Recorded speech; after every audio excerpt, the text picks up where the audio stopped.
profissional da saúde e segurança do trabalho. Uma pergunta: você alguma vez já utilizou alguma solução não prevista ou que não estava escrita em uma norma regulamentadora? Algo como colocar barro em uma tubulação que não baixava explosividade para você conseguir fazer uma solda naquela tubulação? Ou, por exemplo, desenvolver um artefato em andaime que simulava os internos de um equipamento de forma que você pudesse treinar tanto a equipe de resgate como a equipe de executante, já que aquele equipamento ele fazia parte do caminho crítico da parada de manutenção e você teria um prazo muito exíguo, um prazo muito pequeno para participar das atividades, para realizar as atividades. Saiba que essas situações são raras, mas elas podem acontecer um dia na sua vida. E nesse dia você vai ter que desenvolver soluções totalmente criativas. Você vai ter que ser um cientista, um inventor.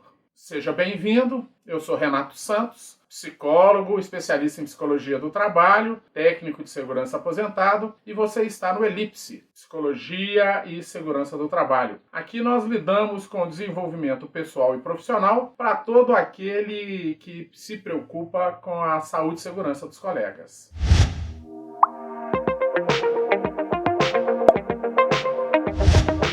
Mais nada, eu preciso lhe contar que eu produzi outros vídeos sobre as dimensões profissionais presentes no exercício da saúde e segurança do trabalho. Essas dimensões são 5.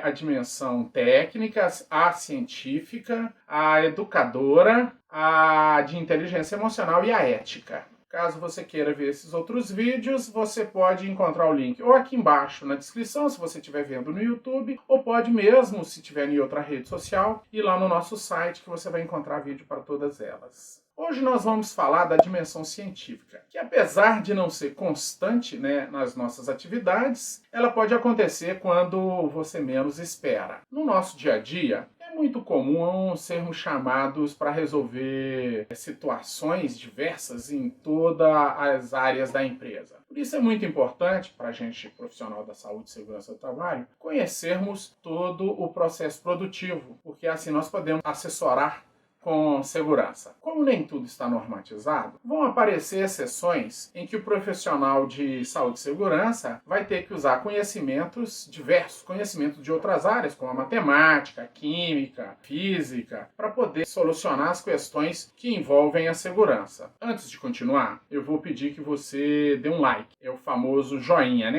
Isso é muito importante para a gente, ajuda na classificação junto ao YouTube e também é uma boa baliza do nosso trabalho. E também, caso você queira receber material nosso, acompanhar o nosso trabalho, assine o canal. Não se esqueça, aqui publicamos material para aprimorar a sua capacidade de intervenção e também para melhorar suas habilidades, reforçar a sua inteligência emocional, tudo isso voltado para o seu desenvolvimento pessoal e profissional. Nós podemos atendê-lo tanto na modalidade de coaching, ou através da orientação psicológica, ou mesmo através de uma terapia individual. Tudo isso focado, eu repito, no seu desenvolvimento pessoal e profissional. Caso precise, visite a nossa página no site. Lá você vai encontrar formulário de contato ou mesmo no Facebook. Os links vão aparecer em algum lugar aqui do vídeo. Voltando às dimensões, eu preciso esclarecer uma coisa. Quando eu falo em 5 dimensões, na verdade, eu estou utilizando um recurso didático. Isso aí é para facilitar o entendimento.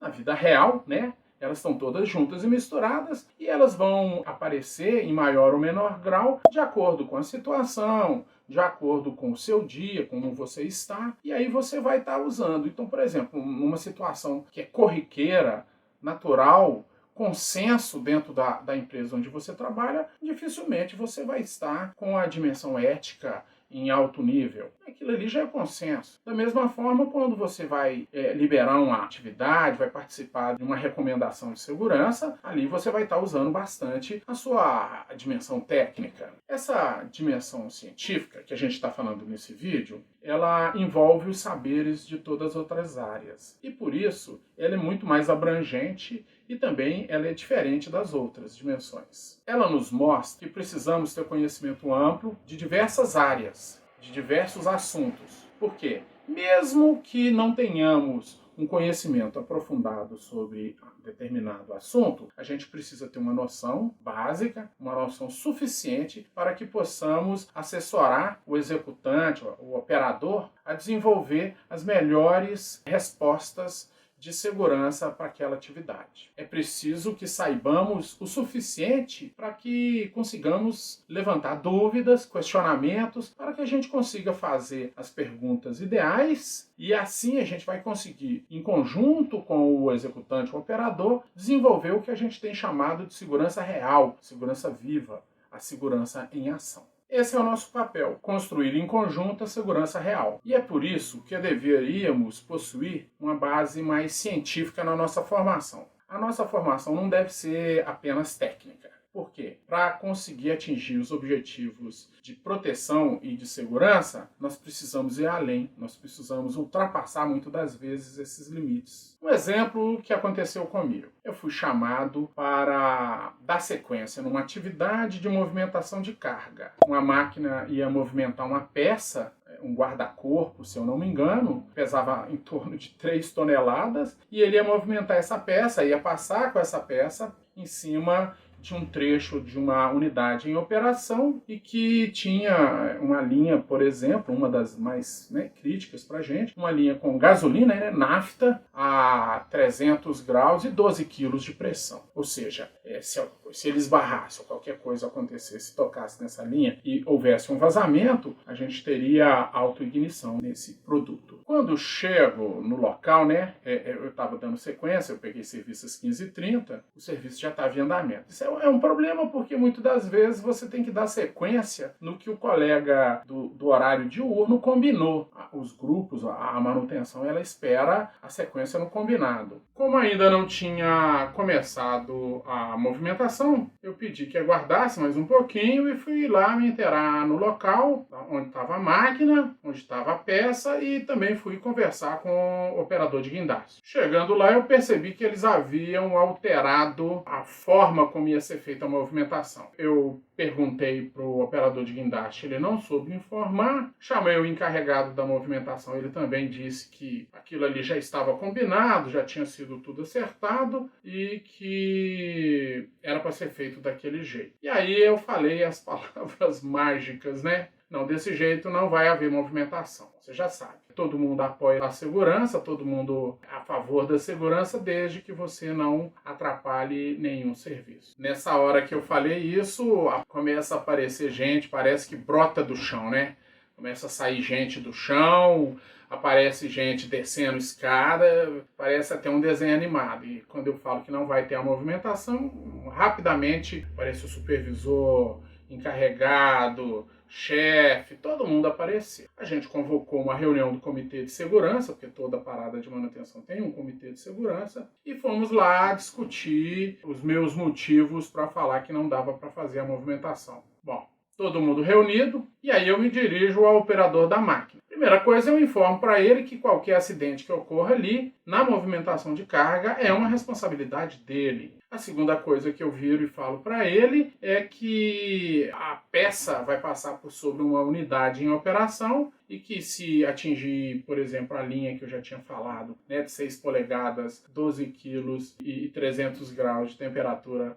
cheia de gasolina, a gente poderia ter um incêndio de alguma proporção. Aí pego a documentação, mostro para o operador da máquina os pontos de fixação documentados, pergunto para ele se aquela redução de 4 pontos de fixação, 4 pontos de içamento para 2 pontos estava correto, e aí ele fala que não. Fala que só tinha visto aquela hora, que não tinha chegado, e aí é checkmate. Ele fala que a fixação está errada, que os pontos de içamento não estão corretos, alega que só viu naquela hora e tinham alterado o planejado. O que eu fiz, já que a gente está falando da dimensão científica? Eu peguei a documentação e vi. Aqui, ó. Você tinha 4 pontos de fixação. Se você fosse reduzir para transportar com 2, mesmo que houvesse interferência, você estaria, além de mudar o eixo da força de içamento, eu estaria agora no olhar aplicando a força no sentido perpendicular, no sentido diferente do projetado. Bom, o que eu usei? Eu usei a minha noção de vetor, usei a minha noção física, a noção de termodinâmica, né? Porque uma linha com gasolina a 300 graus, você tem que saber o que acontece se ela vazar, né? O spray que vai fazer de combustível inflamável, e usei toda essa argumentação para poder questionar uma atividade que, inclusive, eu não era o especialista. Inclusive, tinha um especialista que acreditava que dava para fazer o serviço desse jeito. Só que eu questionei, confirmei com o operador, que seria o principal responsável caso desse errado, e ele realmente não teve firmeza. E aí o que aconteceu?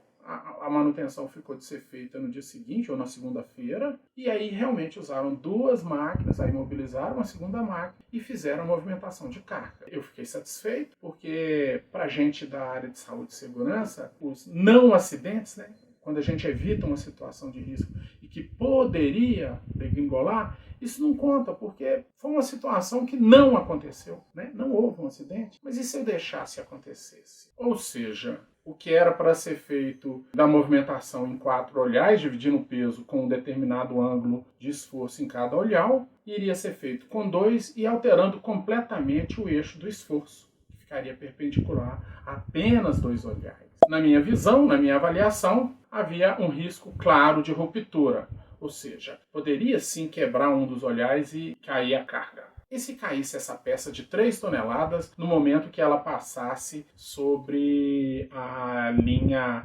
de gasolina, de nafta? O que é que nós poderíamos ter? 10, 15, 20 fatalidades? Quem pode prever isso? Essa era a situação que me levou a comprar essa briga, né? Mesmo eu não sendo um supervisor de rigger, não tendo formação em rigger, mesmo eu não sendo especialista em movimentação de carga, eu consegui, através dos meus conhecimentos científicos, intervir e evitar uma situação de alto risco. Aqui entrou a minha noção científica, o meu conhecimento de interpretação de projeto, né, a minha leitura de procedimento de movimentação de carga, entrou o meu conhecimento de vetores e forças, né, lá da física, uma noção de distribuição de peso, né, conforme o ponto de içamento, os números de pontos de içamento, a própria questão de limite de cada cabo.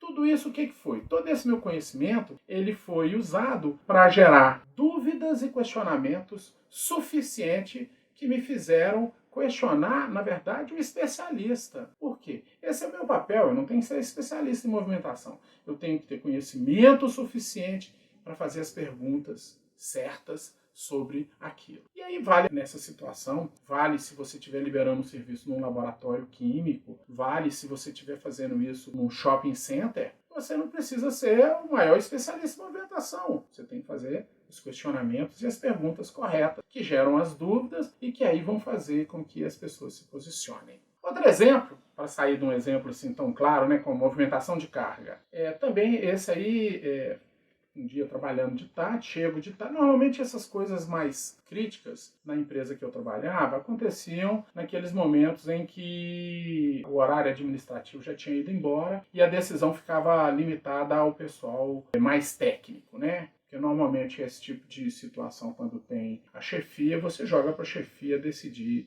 e definir. Então o que aconteceu? Eu chego para trabalhar de tarde, vou liberar um serviço, eles iam usar um maçarico para remover o eixo de um equipamento. Esse equipamento eu chamo ele de L-Jungstrom. É um pré-aquecedor de ar para o forno, ou seja, ele resfria o gás de queima que está saindo e aquece o ar que vai para os maçaricos. Então é um equipamento de alta economia para a empresa, que eu vou esquentar o ar que vai ser usado na queima. Aí eu converso com os mecânicos, né, que estão ali e eles falam que tinham ordem de fazer daquilo. Eu perguntei, mas vem cá, quando vocês aquecerem, esse equipamento é balanceado, esse eixo é balanceado. Quando vocês aquecerem esse eixo, não vai provocar uma deformidade, vocês vão retirar ele no aquecimento, ou seja, o equipamento está parado, será que vocês não correm o risco de danificar esse eixo? E o equipamento que está parado há 3 dias, se vocês danificarem esse eixo, até conseguir um eixo novo, até comprar um eixo novo, até mandar fazer um eixo novo, esse equipamento vai ficar vários dias parado. E isso foi o que eu questionei. Eu coloquei em dúvida o procedimento. Será que aquele aquecimento não causaria uma deformação no eixo?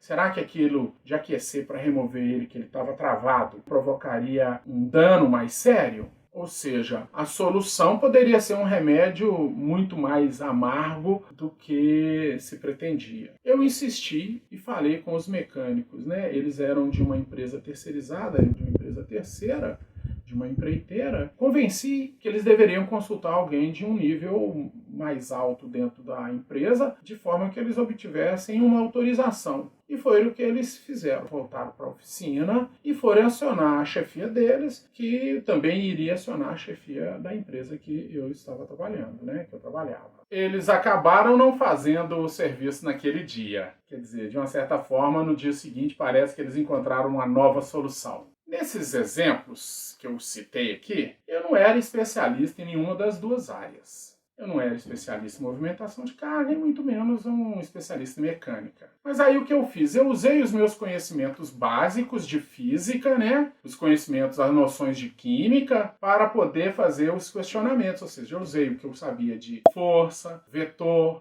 termodinâmica de materiais, aquecimento de materiais, e usei esses conhecimentos para poder questionar, criar a dúvida razoável em termos de segurança. Assim são as profissões da área de segurança. Nós somos os camaradas que devemos ter o conhecimento amplo sobre um monte de coisa. Por isso eu falo conhecimento científico. Mas, ao mesmo tempo, não precisamos ter um conhecimento profundo sobre essas coisas. Por quê? Porque o nosso saber tem que ser o suficiente para assessorar o executante, o suficiente para levantar dúvidas.